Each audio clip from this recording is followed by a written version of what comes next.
Today's topic of discussion is how my first paycheck told me Canada wasn't for me and why I returned to Nigeria. It was a day in February. I was on a train to Henry Bourassa, a popular train hub in the Montreal city of Quebec. I came across this Nigerian man who was somewhat loud on the phone. His name is Kunle. After Kunle finished his call, I approached him in respect of what I had dropped about his conversation, a walk-in interview. As a Lagos gent, I sat close to him and engaged him in a discussion. Bros, abeg, I'm new in town and I'm looking for a job. Can I be a party to the walk-in interview you were discussing on the phone? Sure, why not? We are both newbies, he responded warmly. Welcome to Kenny's page, personal documentaries around the globe. On this day, the weather was getting lighter from the severe effect of a harsh winter that had condescended so low to a negative 42 degrees Celsius. Yes, you heard that right, minus 42 degrees Celsius. Seeing they say is believing. It was the most horrible weather I had seen in my entire life. If anything at all, I knew this kind of weather wasn't a good one in any form. And I kept wondering why people in diaspora would make pictures and videos in such a horrible weather only to pepper those of us back home. Back to the story. Kunle had chipped in a quick jab of inquiry. Wait a minute, Kenny, do you drive? As this venue is at the outskirts from the main town. Sadly, I had no driving license yet, but this is Canada. You don't dare drive unless you are so authorized. We nonetheless agreed to meet up the next day to find our way down some way. At the wee hour of the following day, we embarked on the journey to this job destination, which was out of town, as said earlier. Undoubtedly, we missed the time for the walk-in interview and we returned back to the same takeoff point as we began laughing and making jest of each other, trying to understand how unrealistic it would have been to take up a job in such a distance without driving. Job desperation could drive a man out of his common sense sometimes. As we descended the stunningly slow-running escalator at the busy train station of Henry Bourassa, we looked up to spot some other apparent newbies and countrymates discussing some pending walk-in interview somewhere around our vicinity. In a haste, we walked up to them and politely jumped into the discussion, pleading that we be taken along. We could walk down together as this is a trekking distance, this other gent responded. You can't blame Nigerians for being a bit loud in public. We have been screaming for opportunities since birth. Anyway, back to the story. Exiting the train station, we all walked up the stairs of this magnificent building. Lo and behold, it was an ongoing recruitment for some telecoms customer service operators. I knew immediately, humbly, that I would be hired here. After all, no connection was needed, and there was no way I won't stand a chance amidst these 10 to 20 applicants present. Secondly, having begged for a Globalcom customer service job in Lagos through a number of applications some years back, it was like a dream come true in faraway Canada. Instantly, I inquired if I could submit a soft copy of my CV instead of a hard copy of the warehouse role with me. The receptionist agreed to my request while asking us to take turns. There and then, I got busy hurriedly panic-beating a new CV using my phone to suit the purpose. As a journalist, I was used to editing and writing on my phone since the days of Q10 Blackberries. Also, I had phoned another friend to join me at the same venue, as this was promising to be an office job, as it were, away from the usual factory experience I had known, for many of my compatriots. Long story short, my friend and I were hired. The Henry Bourassa job commenced with a two-week training. When I was paid for the first 2 weeks of my job, around 600 Canadian dollars, the enthusiasm that had accompanied the new job was beginning to dwindle in the light of the awaiting bills. We, however, consoled each other that it was perhaps the training period, hoping that by the time we start the proper job, the salary will be more. However, for me, the floor experience never came. I had to leave the job after the 2 weeks of training owing to a childcare challenge. While at the Henry Burasa job anyway, I had learnt of another competitor, the Green Line job, which was hiring in a similar magnitude, all the way down the Green Line train station. I submitted my CV in person and I was called for interview. Obviously, my previous 2 weeks theoretical training was brought to bear. In order to impress the interviewer, I was hired. 3 weeks since the Green Line job commenced, I had attended a driving test, which I had booked before joining the company when the training was over. By the time the training was over and it was time for shift allocation, I wasn't so lucky with a favorable shift pattern, still in relation to same childcare. So I didn't turn up the first day.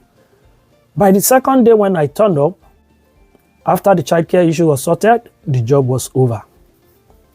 At this time, there was no other available opportunity around me, or one that I knew of at least.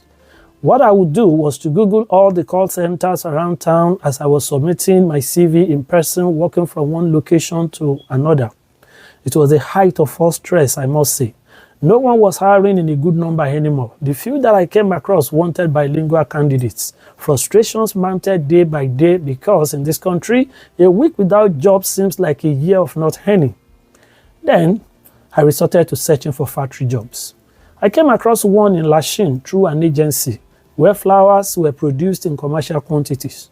My role was to cut some designated portions of flowers into sizes as fastidious and fast-paced as I could be. Sadly, I would never be fast enough. No matter how hurriedly attentive I was, I would never be good enough. The managers who positioned themselves on some well-elevated podium within the warehouse, assessing workers from above, had approached me twice, urging me to speed up to meet the production time. With a palpitated heart, I had promised to do better. However, at the break time, 4 hours after I had begun the job, I was asked not to come back from the break time and that my agency will contact me. A technical layoff, you will want to call it. Although I was happy, the dreadful fast-pacing job was over. Inside of me, I was smiling. The decision made easy for me as I wasn't sure I would come back the following day anyway.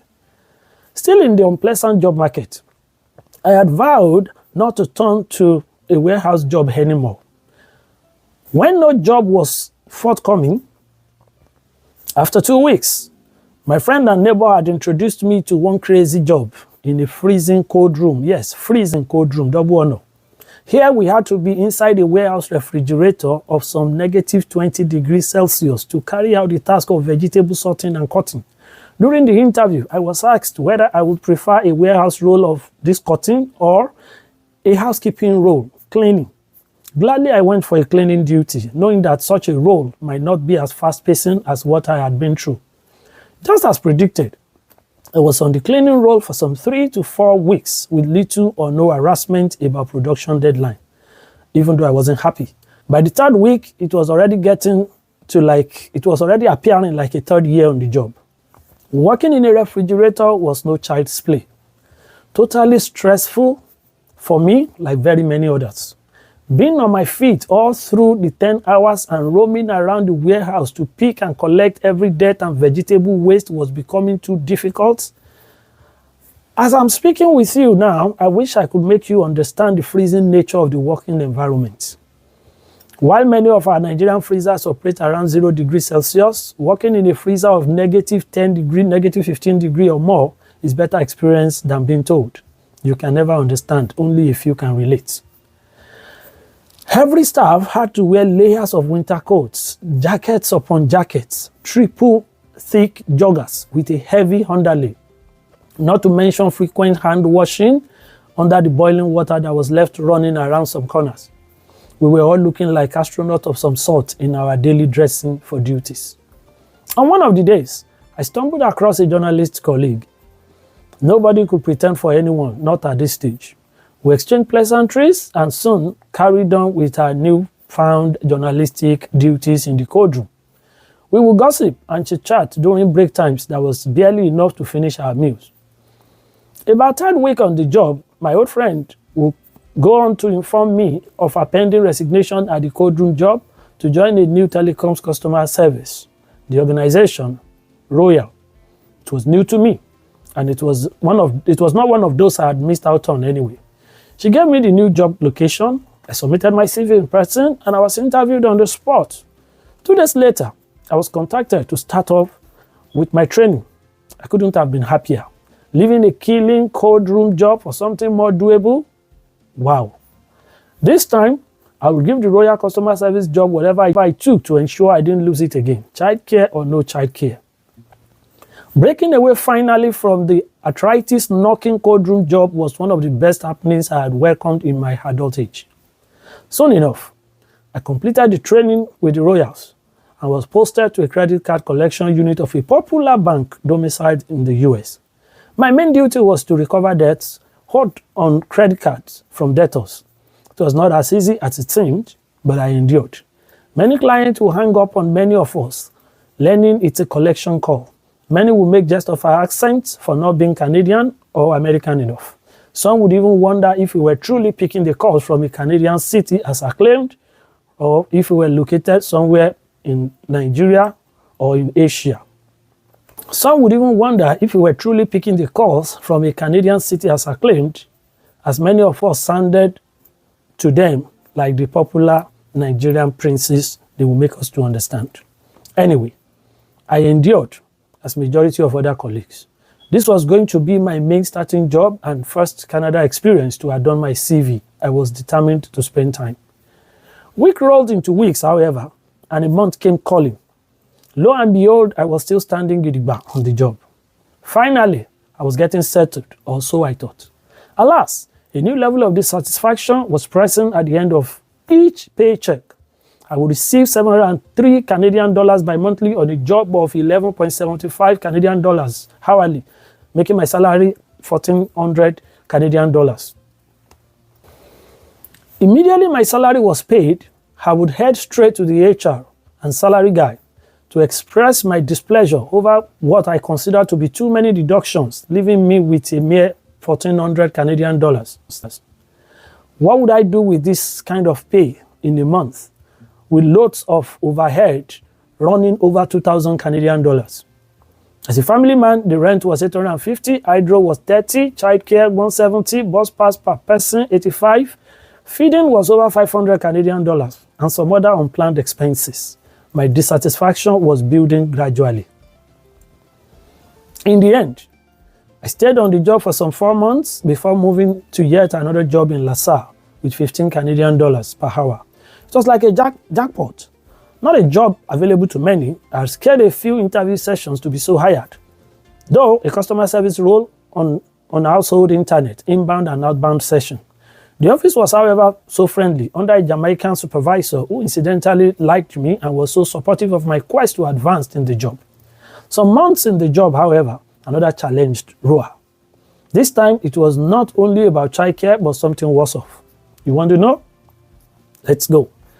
My kids were losing touch with English language, both at written and at spoken level, and they weren't so catching up with French either. In a nutshell, they weren't advancing a dime academically. In Quebec, the rule was that your kids would be in the assimilation class to understand French before being introduced to other school academic work. Something of that nature, if I still remembered correctly. School teaching was in French. Parent and teachers meetings were also in French. Many teachers didn't understand English. My kids and we parents didn't understand French. Yet, the French region of Quebec was very beautiful to raise kids, I must say. Calmer and cheaper to live in compared to very many other provinces in my inquiries. The Quebec people were nice and accommodating, with less encounter of racism, but kids weren't so coping in school. Another trouble. I was around 40 years of age at this time and was already seeing some subtle discriminatory remarks, mainly from plethora of customers we were attending to over the phone, owing to differences in accents. You want to know how some of these subtle discriminatory remarks were coming across us? I will tell you. May I please speak with someone with a Canadian accent, please? Is there someone who understands English better around you there that you can transfer the call to? Can I please be with someone who speaks a better English than you do? I'm sorry. I'm having a hard time understanding you. I'm really struggling, I must say. These were some of the subtle insults we would daily receive on duty. Being so insulted and told off because of your accent will get into you regardless. My conclusion then was, if having learnt English for 40 years of my life and I could still be so told off based on my accent or the way I sounded, there's no point starting off with French or any other language.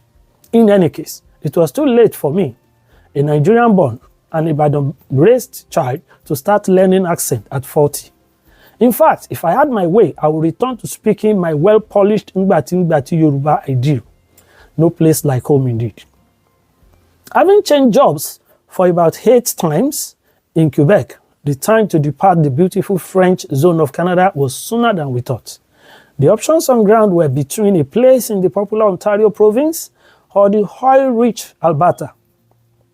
With this said, I'll see you in the next one on what choice befell me or what choice I made, and how I returned to Nigeria. Watch out for episode 2. If you really did follow me up to this point, kindly give me a like and a subscription, please.